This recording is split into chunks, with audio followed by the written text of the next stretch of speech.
এ পর্যায়ে দেশের সব থেকে বেশি ব্যথাজনক যে বিষয়গুলো ঘটতেছে সেটা হলো ওলামায়ে কেরামদের কর্তৃক বলাৎকার, দর্শন, এই সকল বিষয়গুলো। তো এগুলোর কিছু কিছু ঘটনা আছে যেগুলো বাস্তবেই অবাস্তব, এগুলো ওলামায়ে কেরামদেরকে টার্গেট করে ফাঁসানোর জন্য করা হয়েছে, এটা আমি স্বীকার করি। কিন্তু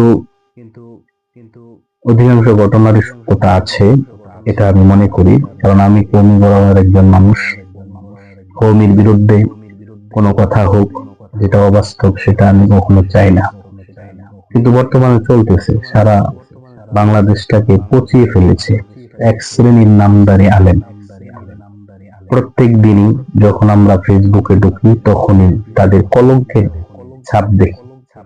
সকালবেলা যখন আমরা সর্বপ্রথম ফেসবুকের পেজ খুলি, অথবা ফেসবুকের পেজ বাদ দেন, আমি গুগলে বেশিরভাগ সময় নেই, গুগলে খবরাখবর দেখি। তো গুগলে দেখা গেল যে সেই ইতিহাস আলেমদের কলঙ্কের ইতিহাস। আলেম সে লেবাসদারি হোক, বড় হোক, ছোট হোক, সে তো আলেম, আর তার এই কলঙ্কের কারণে আমার জাতি ক্ষতিগ্রস্ত হইতেছে, হইতেছে। আর যারা এই সকল কাজের ভিতরে লিপ্ত তাদের প্রতি আমার দুইটা কথা। এক নাম্বার, নবীজির হাদিস সম্পর্কে, কোরআনের আয়াত সম্পর্কে আপনারা কিন্তু জানেন, আপনাদেরকে বোঝানোর মতো ক্ষমতা আমার নাই। কিন্তু একবারও কি চিন্তা করেন না যে নবীজি হাদিসে, যারা এই লাওয়াতত করে হাদিসে ভাষা অনুযায়ী, তাদেরকে কি পরিমাণ শাস্তির কথা বলা হয়েছে? যারা বলাৎকার করে, যারা পায়ুপথে, নাউযুবিল্লাহ, পায়ুপথে যারা শিশু ধর্ষণ করে, তাদের শাস্তির ব্যাপারে বিষ্ণু কি বলে গিয়েছেন সেটা কি জানেন না? সহিহ তিরমিজি শরীফে 1456 নং হাদিস, 1456 নং হাদিস, এটি হযরত আবু হুরায়রা রাদিয়াল্লাহু তাআলা সহ অন্য সাহাবীরা বর্ণনা করেছেন। তো হাদিসে বলা হয়েছে, নবী করিম সাল্লাল্লাহু আলাইহি ওয়াসাল্লাম ইরশাদ করেছেন, মালউনুন মান আমিলা আমালা কওমি লূত, যারা কওমি লূতের অর্থাৎ হযরত লূত আলাইহিস সালামের সম্প্রদায়ের যেটা পাপ কাজ, কুকর্ম, বলাৎকার বলেন, সমকামিতা বলেন, এটা করে, আল্লাহ নবী বলেছেন মালউনুন, ওই ব্যক্তির উপরে আল্লাহ লানত। নবীজি যেই জায়গায় লানত দিতেছে, নবীজি লানত দিয়েছে, অভিশাপ দিয়েছে।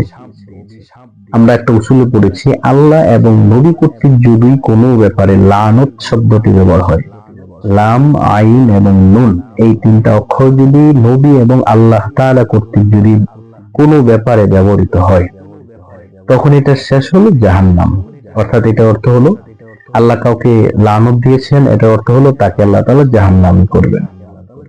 নবী কাউকে লানত দিয়েছেন, অর্থ হলো নবী ওই ব্যক্তিকে জাহান্নামে নেওয়ার ব্যাপারে আল্লাহর কাছে সুপারিশ করবেন এবং করেছেন। তাই এখানে মালউন শব্দটাকে আপনারা সহজ করে নেবেন না। আল্লাহ নবী বলেছেন ওই ব্যক্তির উপরে আল্লাহ লানত, মানে ওই ব্যক্তিকে আল্লাহ জাহান্নামে দিক, এটা নবীর বদদুয়া। যারা কওমে লূতের, হযরত লূত আলাইহিস সালামের সম্প্রদায়ের অপকর্ম করে বেড়ায়, শুধু তাই নয়, নবীজি এটা শাস্তি জানাইছেন। যদি এই অপকর্ম, সমকামিতা যদি ঐচ্ছিকভাবে দুজনের পক্ষ থেকে ইচ্ছা থাকে, তাহলে সেটার শাস্তি ওই হাদিসে বলেছে। সহিহ তিরমিজির 1456 নং হাদিস।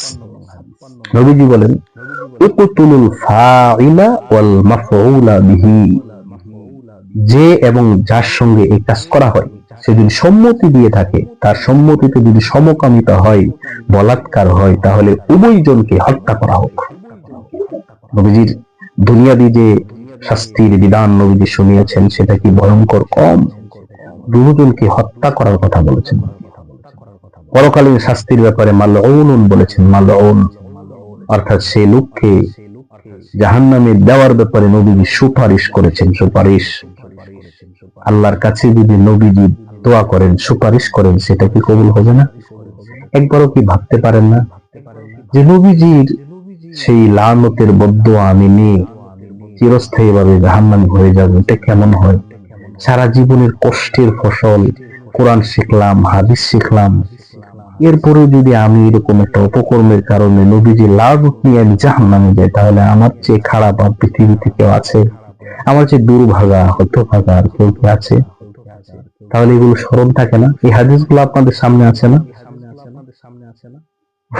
শুধু তাই নয়, নবী করিম সাল্লাল্লাহু আলাইহি ওয়াসাল্লাম বলেছেন, কিয়ামতের দিন আল্লাহ পাক রব্বুল আলামিন বিশেষ দয়ায় এক শ্রেণীর মানুষদেরকে জাহান্নাম থেকে মুক্তি দিবেন, আবার এক শ্রেণীর মানুষদেরকে জাহান্নামে যাওয়ার আগে তাদেরকে মাফ করে দিবেন। এটা হলো বিশেষ রহমতের নজর আল্লাহ তাআলা তাদের প্রতি দিবেন। এই নজরটা পর্যন্ত ওই ব্যক্তি পাবে না যে ব্যক্তি এই বলাৎকার এবং সমকামিতার সাথে জড়িত। আল্লাহ নবী বলেন, লা ইয়ানজুরুল্লাহু আযজা ওয়া জাল্লা, আল্লাহ পাক রব্বুল আলামিন কিয়ামতের দিন তাকাবেন না, মানে নাজরুর রাহমাহ, রহমতের দৃষ্টিতে তাকাবেন না, তাকে মুক্তি করার জন্য, মুক্ত করার জন্য, জাহান্নামী হওয়া থেকে মুক্ত করার জন্য ওই ব্যক্তিটার দিকে তাকাবেন না। কোন ব্যক্তি? ইলা রজুলিন মান আতা রজুলান আও ইমরাআতান ফি দুবুরিহা, যে ব্যক্তি কোনো পুরুষ অথবা কোনো মহিলার সঙ্গে তার পায়ুপথে, নাউযুবিল্লাহ, তার পায়ুপথে বলাৎকার করে, সমকামিতা করে, সংভোগ করে, সেই ব্যক্তির দিকে আল্লাহ পাক রব্বুল আলামিন রহমতের দৃষ্টিতে তাকাবেন না। ওই লোক কিভাবে মুক্তি পাবে? আমরা জানি হাদিসে আছে যে আল্লাহ নবী সাল্লাল্লাহু আলাইহি ওয়াসাল্লাম বলেছেন যে কোন ব্যক্তি তার নিজের কৃতকর্মের হিসাব দিয়ে জান্নাতে যেতে পারবে না, একজনও না। সেই ব্যক্তির হিসাব নেওয়া হবে অযদিবা, অমান্য পেশা অযদিবা, যার হিসাব নেওয়া হবে, যার কাছে তার আমলের হিসাব চাওয়া হবে, সেই ব্যক্তি কিন্তু জাহান্নামে যাবে। তাকে শাস্তি দেওয়াই এটা অবধারিত হয়ে যাবে অটোমেটিক। কারণ হলো আল্লাহর কাছে আল্লাহর যে নিয়ামত গুলো আছে, সেগুলোর নিয়ামতের যে হিসাব, এগুলো দিয়ে জান্নাতে যাওয়ার মতো দুঃসাহস কারো নাই। নবীজিকে জিজ্ঞাসা করা হয়েছে যে আপনারও কি এই দশা, মানে আপনারও কি আল্লাহ তাআলার দয়া ছাড়া জান্নাতে যাওয়ার কোনো অনুমতি নাই? নবীজি বললেন, হ্যাঁ, আমিও আল্লাহ পাকের দয়া এবং রহমত ছাড়া জান্নাতে যেতে পারবো। যে জায়গায় আল্লাহর নবী পর্যন্ত আল্লাহর দয়া ছাড়া জান্নাতে যেতে পারবেন না, এমনকি একটা কথা পর্যন্ত হাসরের ময়দানে কোনো ব্যক্তি বলতে পারবে না আল্লাহর সামনে, আল্লাহর এত রাগ থাকবে, সেদিন আপনার দিকে আল্লাহ পাক রহমতের নজরে তাকাবে না। এরপরও কি এই রকমের সমকামী, এই রকমের বলৎকারী আপনি হবেন? জাতির তো ক্ষতি করতে আছেন, কিন্তু নিজেকে যে জাহান্নামী বানিয়ে ফেলতেছেন, একবারও কি চিন্তা করেন না? একবারও কি মনে হয় না যে আমি জাহান্নামী হয়ে যাব? বিশ্বনবী সাল্লাল্লাহু আলাইহি ওয়াসাল্লাম আমাকে লানত দিয়েছেন, আমাকে অপমানিত করেছেন, আল্লাহ পাক আমাকে লানত দিয়েছেন, আমি কখনো আল্লাহর রহমত পাবো না, এই আশাটা, এই যে একটা ধিক্কার আর আল্লাহর রহমতের আশা, এই দুইটা যদি আপনার সামনে থাকে, তাহলে আপনি কখনো এই কাজগুলো করতে পারেন না। অন্য পদ্ধতি আছে, ইসলামে বৈধ পদ্ধতি আছে। আপনার যদি সামর্থ্য থাকে তাহলে 4টা পর্যন্ত বিবাহ করার অনুমতি আছে। আপনি বৈধ সুরতে যান না কেন? বৈধ পন্থায় কেন যান না? কেন অবৈধ পন্থাকে বেছে নেন? আপনি আলেম হয়ে কিভাবে নবীজির হাদিসগুলোকে সামনে দেখে পৃষ্ঠাটা উল্টায়া ছাত্রছাত্রীদেরকে পড়ায় আপনি রেখে দেন, অথচ নিজে আমল করেন না? এটা কি হয়? এই জাতির কখন উন্নতি হবে আমার জানা নাই। নবীজি শেষ পেশ বলেছেন তিরমিজি শরীফের 1457 নং হাদিস, যে আমি ইন্না আখওয়াফা মা আখাফু আলা উম্মতি আমালু কওমি লূত, আমার উম্মতের উপরে একটা মহামারী ভয়ানক আকার ধারণ করবে, যেটার আশঙ্কা আমি করি, সেটা হলো কওমে লূতের যে আমল আছে, হযরত লূত আলাইহিস সালামের জাতির যে অপকর্ম আছে, সেটা আমার উম্মতের ভিতরে ব্যাপক হারে ছড়িয়ে যাবে। এই ছড়িয়ে যাওয়ার বিষয়টাকে নবীজি একেবারে খুবই দুঃখ প্রকাশ করেছেন যে আমার উম্মতের একটা সময় আসবে যখন তারা সবাই এই পাপ কাজ করতে থাকবে, তখন ভূমিধস হবে, তখন এই পৃথিবীর সব কিছু উলটপালট হয়ে যাবে। পৃথিবীতে অনেক ইমানদার থাকার পরও তাদের আয়ত্তের শাসন থাকবে না, এটা কখন এই যে কওমে লুতের কাজ করে তাদের এত অধপতন হয়। দেখেন, লক্ষ্য করে দেখেন, আল্লাহ নবী সাল্লাল্লাহু আলাইহি ওয়াসাল্লাম বলে গিয়েছেন যে এই অচিরে আমার উম্মতের মধ্যে এরকম একটা আশঙ্কা আমার হচ্ছে যে তারাও কওমে লুতের যে কাজ আছে, অপকর্ম আছে, সেটা ব্যাপক হারে করবে। আজকে আমি সেই জিনিসটাই বলতেছি যে আমার আজকের ভিডিওর পরে অনেকে মনে করবেন যে ভাই এটা কি বললেন যে আমরা কওমি উলামায়ে কেরামদের যে খবরগুলো ছড়তেছে এগুলো কিছু সত্যতা আছে, এটা আপনি কিভাবে বললেন? ভাই, আমি আমার নিজের পক্ষ থেকে বলি না। আমি যখন এই হাদিসটা দেখলাম, তিরমিজি শরীফের 1457 নং হাদিসটা দেখে আমি চমকে গিয়েছি। নবীজি কি বলেছেন? ইন্না আখওয়াফা মা আখাফু আলা উম্মতি আমালু কওমি লূত। অর্থাৎ আমার উম্মতের মধ্যে একটা অপকর্ম ছড়িয়ে যাওয়ার ভয় আমি করি, সবচেয়ে বেশি ভয় করি, সেটা হলো আমালু কওমি লূত। কওমে লূতের যে অপকর্ম আছে সেটা ছড়ে যাবে আমার উম্মতের ভিতরে, এটার ভয় করি।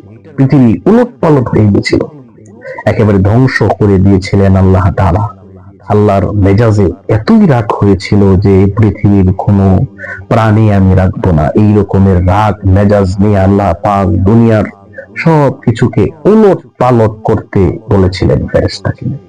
আলিয়াহা সাফিলাহা, একেবারে উপরে নিয়াত, নিচের দিকে যেটাকে আমরা বলি থাউনা দিয়া ছেড়ে দিয়েছেন।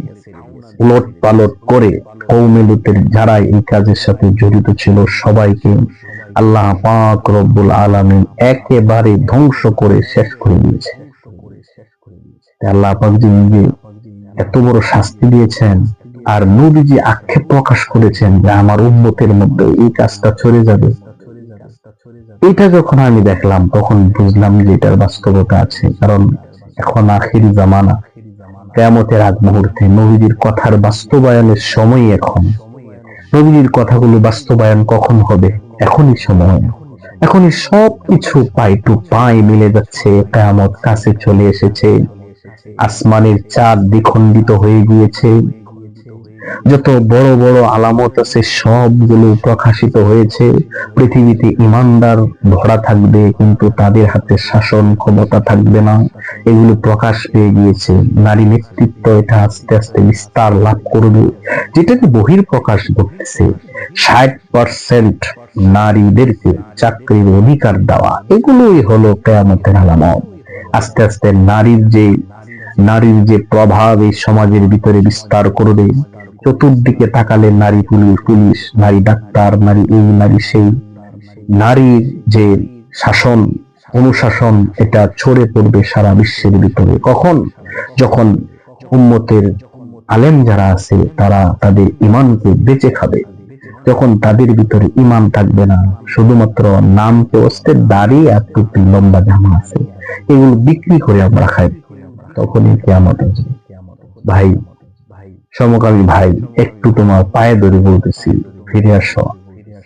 এখন এই জাতির যে দুর্যোগ, জাতির ক্লান্তি লগ্নে এই রকমের ভুল কখনো করা যাবে না।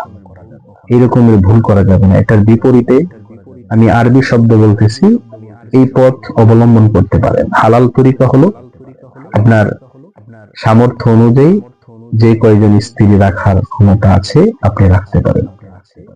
আর যদি এটার হালাল নয়, হারামের মধ্যে, কিন্তু আখাফুল হারামাইন, ইখতিয়ারু আখাফুল হারামাইন, এটা একটা সূত্র আছে একটার উসুল অনুযায়ী আল ইস্তিমনা বিল ইয়াদ, এটাকে বেছে নিতে পারেন সময়ে সময়ে। আল ইস্তিমনা ও বিল ইয়াদ, এই শব্দটা আমি শুধু আলেমদেরকে এবং ছাত্রদেরকে বললাম, যারা বুঝো না তারা আল ইস্তিমনা ও বিল ইয়াদ এটা লিখে সার্চ করে দেখতে পারো, অথবা তোমরা ডিকশনারিতে দেখতে পারো যে এটার অর্থ কি, এটার মানে কি, এইটা বেছে নিতে পারো। এছাড়া অন্য কোনো পন্থা তোমরা যাও না।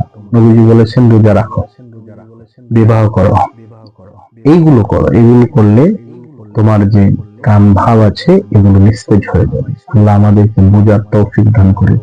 এই জাতিকে আল্লাহ তাআলা এই অভিশাপ থেকে বাঁচান। আজ মিডিয়াতে ঢুকাই যায় না, যেখানে যাই সেখানে আলেম ওলামায়ে কেরামের কলঙ্কের ছাপ, ছাত্রদের কলঙ্কের ছাপ, ছাত্রীদের কলঙ্কের ছাপ, এতগুলো কলঙ্কের ছাপ দেখতে দেখতে একেবারে কাবু হয়ে গেছি, নিজের ইমান অস্তিত্বকে টিকিয়ে রাখতে পারতেছি না। এখন এই ক্লান্তি লগ্নে আমি এই জায়গাতে নিরিবিলি ভাবে এই জাতির সামনে দুইটা কথা বললাম। আমি জানি না কে শুনবে কে শুনবে না, কিন্তু আমি চাই এই জাতির সবাই সতর্ক হয়ে যায়, আমার কথাই নয় বরং নবীজির কথার কারণে সতর্ক হয়ে যায়। আল্লাহ, তুমি জাতিকে হেদায়াত দান করো, আমাকে হেদায়াত দান করো, উন্নত চরিত্রবান হওয়ার জন্য আমাকে তৌফিক দান করো। আমিন।